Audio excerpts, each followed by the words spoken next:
Kia kwanza na thank God kwa hiyo chance. Bila God ndio, bila God tuwezi, ndio. Kitu unafanya hapo kwa grau, God amepatia hewa, nguvu, hiyo chance. Wase wengi wamependa sana kupata hii chance. Kila pata wengine wamelazwa, wengine wamepata kuna ma injuries. So wewe umepata hiyo chance, tumia tu vizuri, si ndio? So nashukuru hao vijana wadogo. Nduko chana amesema hapo. Hao wanawaone sana. Kimuuliza Melan nini?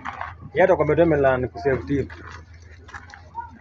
Yaani yeye ile Melan ku save team. Kuna story nyingine. Ukitaka explain hiyo ni yako.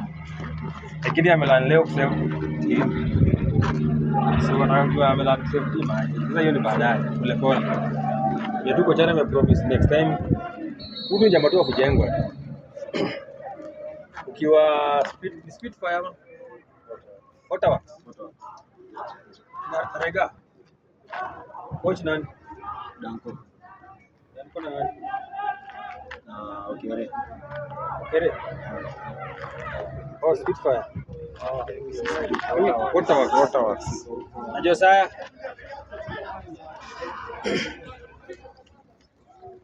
Ukiwa pale